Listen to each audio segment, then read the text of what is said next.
The first impression was set before she even spoke. The moment she stepped onto the training ground, she stood out, not because she wanted to, but because she didn't fit the picture everyone had in their heads.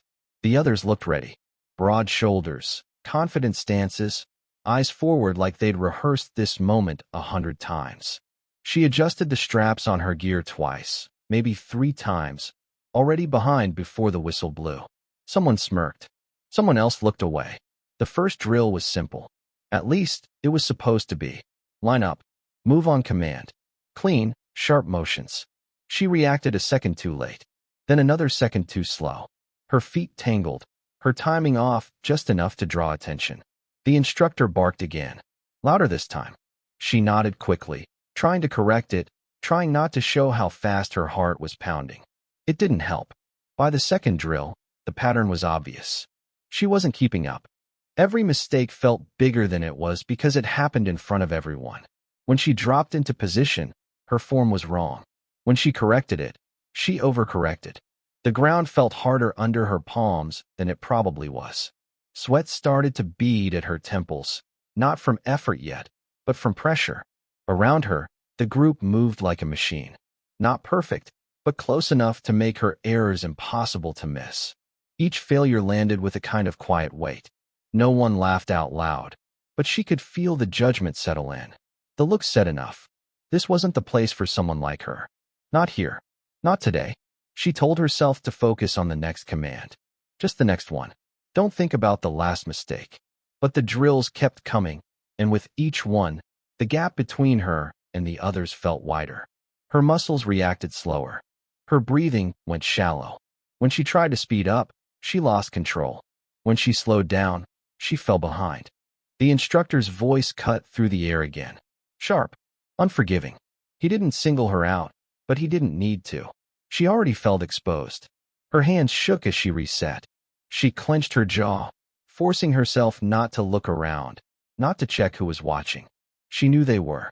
By mid-morning, the mistakes stacked on top of each other.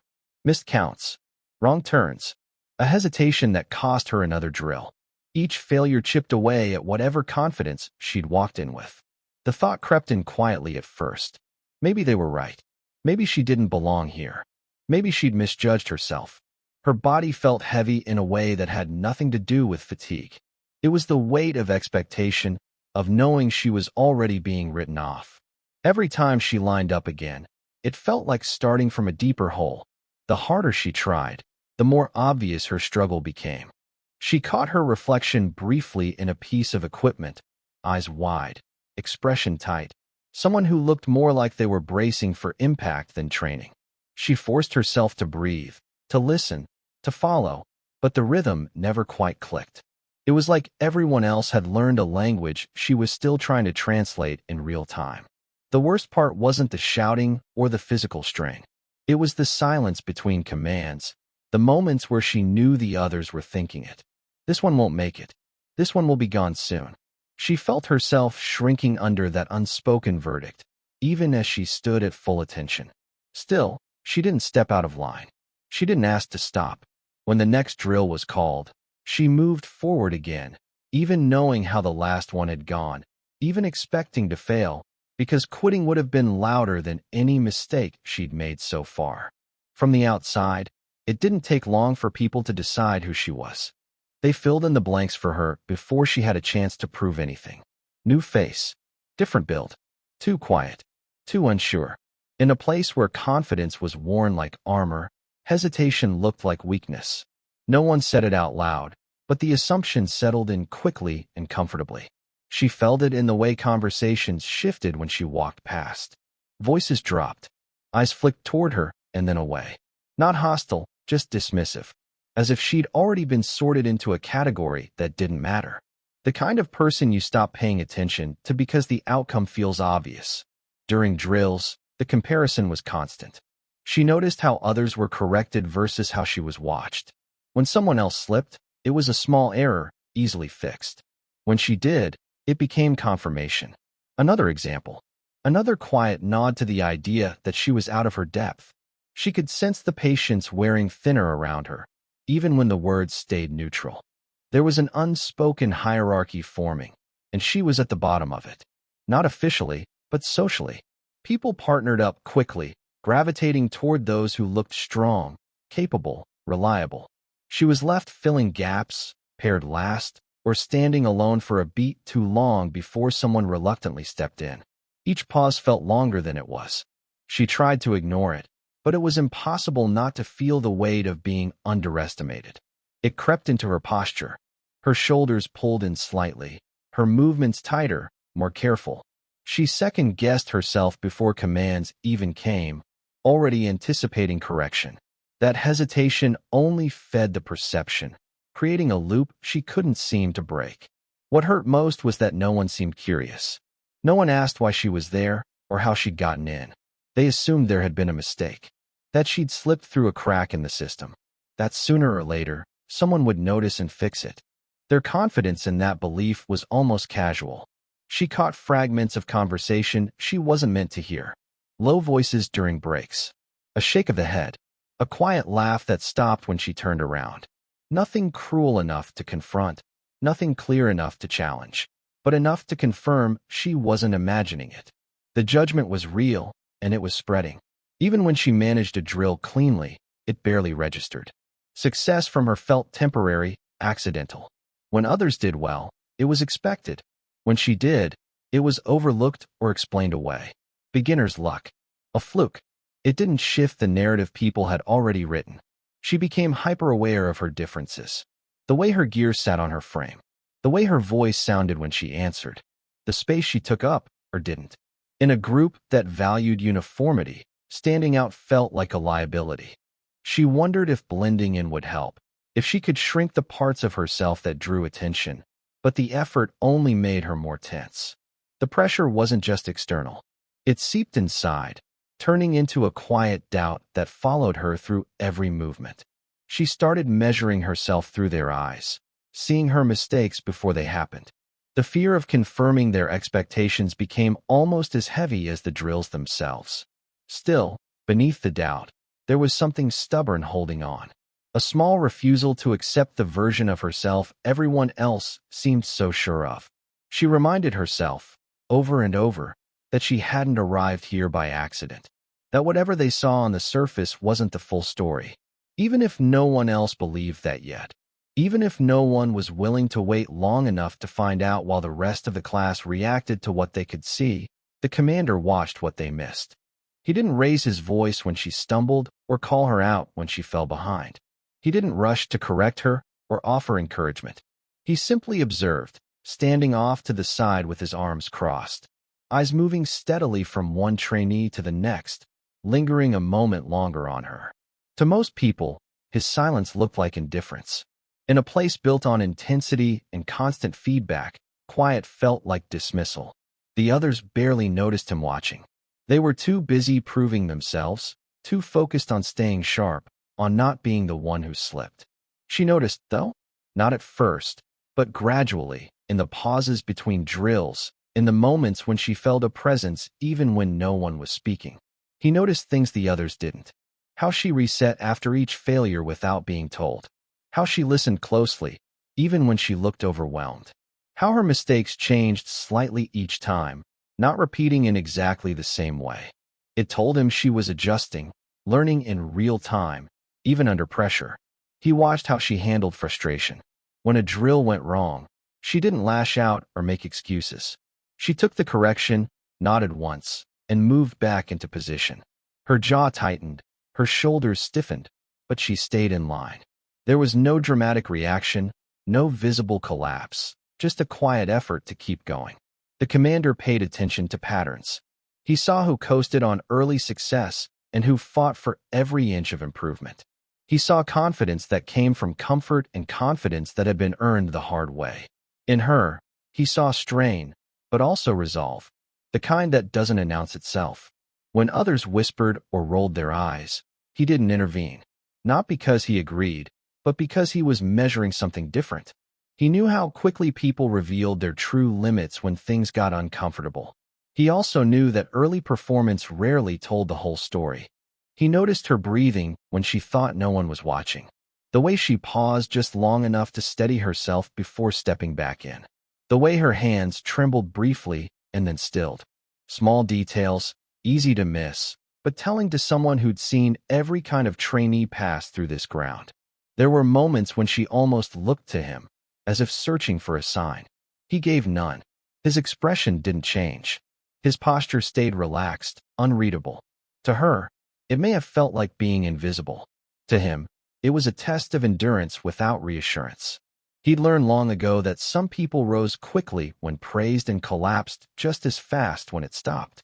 Others needed space to struggle, to find their footing without being propped up. He wanted to see which kind she was. Not on a good day, but on a hard one. As the hours passed, the gap between her and the others didn't close much, but it didn't widen either. That mattered. Fatigue crept in across the group, but she didn't fall apart. Her movements stayed clumsy, but consistent. She kept responding. She kept showing up to the next command. The commander tracked her effort as much as her execution. He noted that even when she failed, she finished the drill. Even when she was last, she crossed the line. There was no shortcutting, no quiet surrender. Just persistence, plain and unpolished. He'd seen enough confidence in the room. What interested him was who stayed engaged when confidence wasn't an option, who kept listening when success wasn't immediate, who absorbed pressure instead of deflecting it. So he remained silent, letting the class draw its conclusions, letting her fight her own battle without interference, waiting for the moment when observation would turn into action, when silence would no longer serve its purpose by the time exhaustion settled in. Quitting would have made sense. Her body was slower now, reactions dulled by repetition and strain. Every muscle carried the memory of earlier mistakes. Each drill felt heavier than the last, not because it was harder, but because it came stacked on top of everything that had already gone wrong. Still, when the command came, she moved. There was a quiet decision happening over and over again.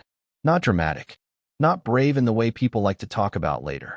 Just a choice to take one more step forward, even when the outcome felt predictable. Even when she already knew she wouldn't be the best, wouldn't even be average. She showed up to each drill expecting to struggle, and did it anyway. Failure lost its shock value. The sting was still there, but it no longer stopped her.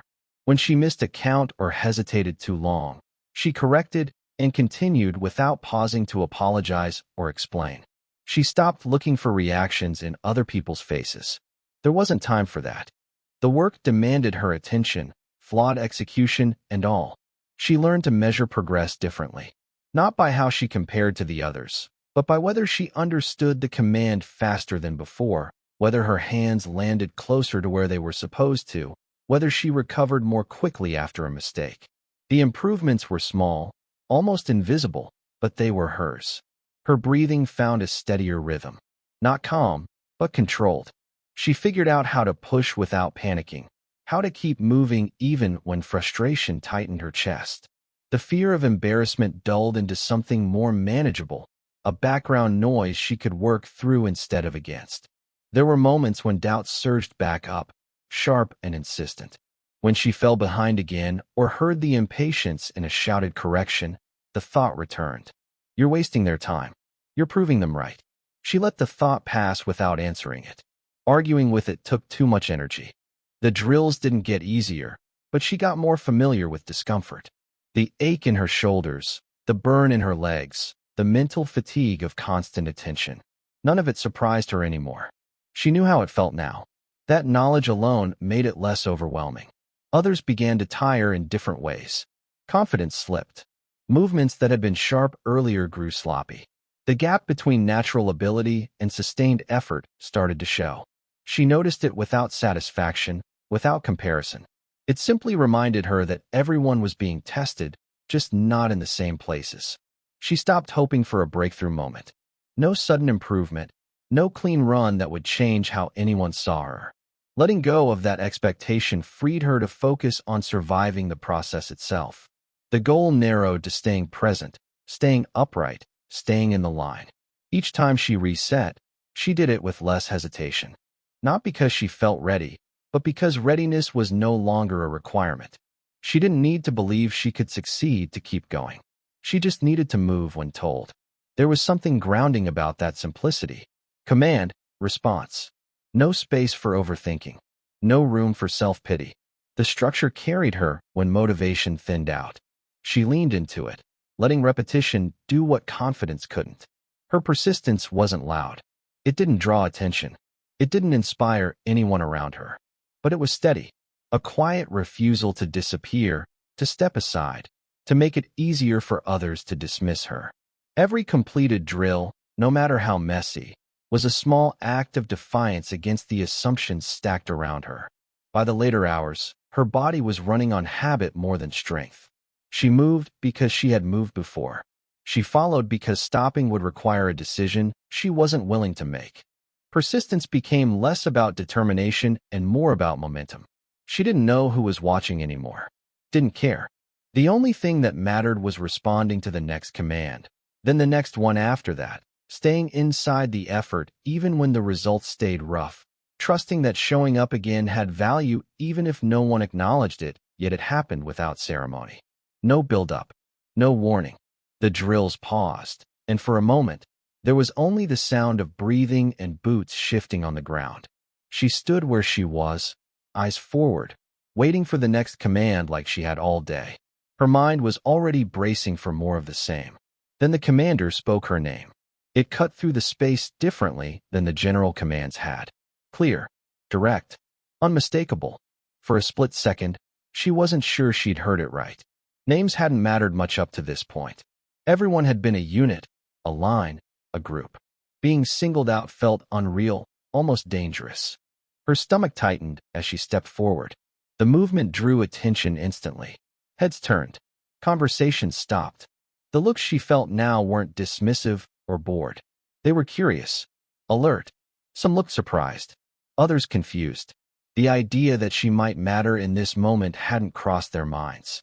She stood in front of him, posture stiff, waiting. There was no expression on his face to guide her. No hint of approval or disappointment. Just expectation. That alone raised the pressure higher than any drill had. This wasn't anonymous failure anymore. This was direct engagement. He didn't start by pointing out her mistakes. He didn't list what she'd done wrong or question why she was struggling. Instead, he asked her to repeat a drill she'd failed earlier. A simple instruction, one she recognized immediately. Her chest tightened. Of all the moments to be tested again, this felt like the worst one. She nodded once, took her position.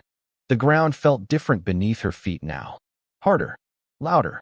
Every movement felt amplified by the attention fixed on her. She could sense the class watching closely, waiting for confirmation of what they already believed. The command came. She moved. It wasn't perfect. She still hesitated, just slightly. Her timing was still off. But something else was different. She didn't freeze. She didn't rush. She corrected mid-motion and finished the drill instead of collapsing under the mistake. It wasn't clean, but it was controlled. The commander watched without interrupting. Let her complete the sequence. Let the silence stretch after she finished.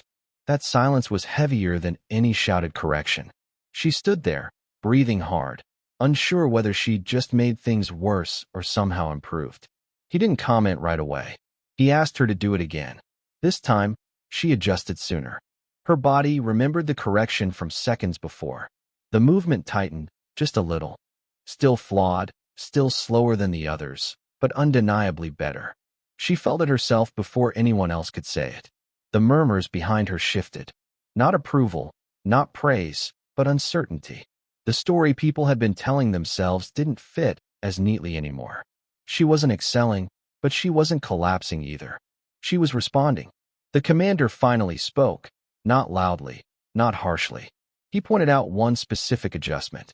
Small, technical, something no one had bothered to tell her before. She listened closely, nodding, filing it away. The fact that he was coaching her, not dismissing her, landed harder than any compliment could have. He stepped back and told her to rejoin the line. As she turned, she felt the weight of the moment settle in. Not relief, not triumph, but recognition. She had been seen, not as a problem to be managed or an error to be removed, but as someone worth addressing directly. Walking back into position, the space around her felt different. The looks weren't kinder, but they were sharper, more attentive. She wasn't invisible anymore. The low expectations that had surrounded her all day had cracked, just enough to let something else in. The drills resumed. The pace didn't slow for her. The standards didn't change. But inside her, something had shifted. The commander calling her name had done more than interrupt the routine. It had reframed the struggle. Her effort wasn't happening in a vacuum. It was being measured, tracked, taken seriously. She moved into the next command with the same imperfect execution, the same limitations, but with a clearer sense of where she stood. Not written off, not excused, simply engaged, standing in the middle of the process with no guarantees and no illusions. Knowing now that when she moved, someone was actually watching. Strength had always been presented to her in a narrow way. Loud voices, fast reactions, clean execution under pressure. The kind of confidence that filled space without asking permission. She had believed that definition too, at least at first, and every failure had felt like proof that she lacked something essential. But as the day wore on, that definition began to lose its grip. What she was doing didn't look strong from the outside. It looked messy, uneven, slow.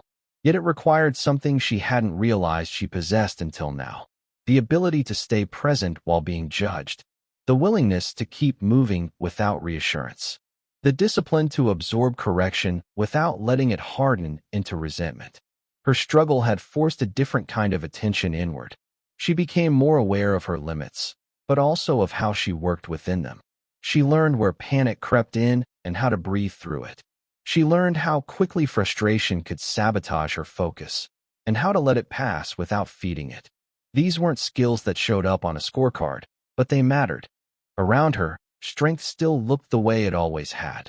Sharp commands, confident strides, easy competence. But she noticed cracks forming there too. People who had started strong grew sloppy under fatigue. Those who relied on instinct struggled when repetition demanded patience. Their version of strength depended on conditions staying favorable. Hers didn't. She wasn't fast, but she was steady. She wasn't precise, but she was adaptable. When something went wrong, she adjusted instead of unraveling. When she was corrected, she listened instead of defending herself. These traits hadn't seemed impressive before, but now she understood how rare they were in an environment built on pressure. The commander's attention had changed how she saw herself. Not because he had praised her, but because he had engaged with her honestly. He hadn't lowered the standard or softened the expectation. He had simply acknowledged that effort, applied consistently, counted for something. That recognition didn't erase her shortcomings, but it reframed them as part of a process rather than a verdict. She stopped chasing the image of strength she thought she needed to embody. There was no point pretending to be someone she wasn't. The work demanded authenticity, not performance.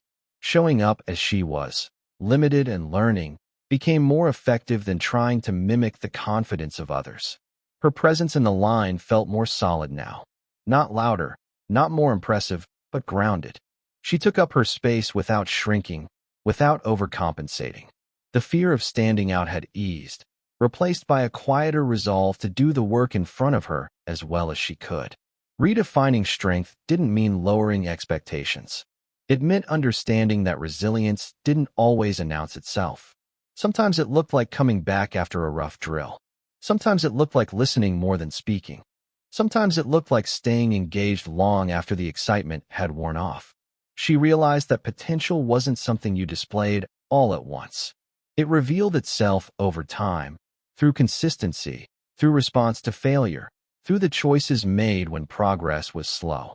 Her potential hadn't been obvious at the start because it wasn't built on immediate success. It was built on endurance. The assumptions made about her no longer felt as heavy, not because they had disappeared, but because they no longer defined her internal measure of worth. She knew what she was capable of now, not in theory, but in practice. She had felt it in her body, in the way she kept going even when every signal suggested she shouldn't. Strength, she understood, wasn't just about passing drills or meeting expectations. It was about staying intact under pressure, about learning without collapsing, about being willing to look inadequate while still investing fully in the outcome. As the training continued, she carried this new understanding with her. Each command became another chance to apply it. Each mistake, another opportunity to respond differently than before. She didn't know where this path would lead or whether it would end in success, but she knew she was no longer measuring herself by the wrong standards, and that alone changed the way she moved forward into the next moment, the next command, the next test waiting just ahead.